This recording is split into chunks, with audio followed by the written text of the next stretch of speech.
Weston's From Ritual to Romance. Obviously, there were heroic deeds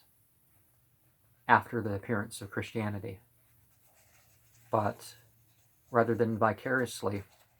some of these stories definitely led us to see the potential of other figures that weren't considered divine. Chapter 3, The Freeing of the Waters. To begin at the beginning was the old storytelling formula, and it was a very sound one, if the beginning could only be definitely ascertained. As our nearest possible approach to it, I would draw attention to certain curious parallels in the earliest literature monuments of our race. I would, at the same time, beg those scholars who may think it a far cry from the romances of the 12th century of our era to some 1,000 years BCE, to suspend their judgment till they have fairly examined the evidence for a tradition common to the Aryan race in general, and persisting with an extraordinary vitality, and a marked correspondence of characteristic detail, through all migration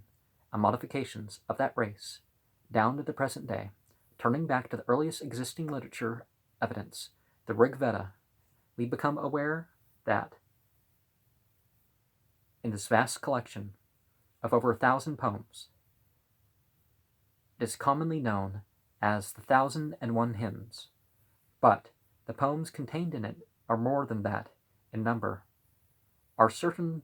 parallels with our Grail stories, which, if taken by themselves, are perhaps interesting and suggestive, rather than in any way conclusive, yet which, when they are considered in relation to the entire body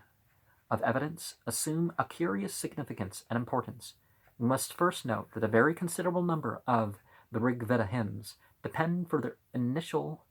inspiration on the actual bodily needs and requirements of a mainly agricultural population, i.e., of a people that depend upon the fruits of the earth for their subsistence, and to whom the regular and ordered sequence of the process of nature was a valid necessity. Their hymns and prayers, as we have strong reason to suppose, their dramatic ritual, were devised for the main purpose of obtaining from those considered to be gods of their worship,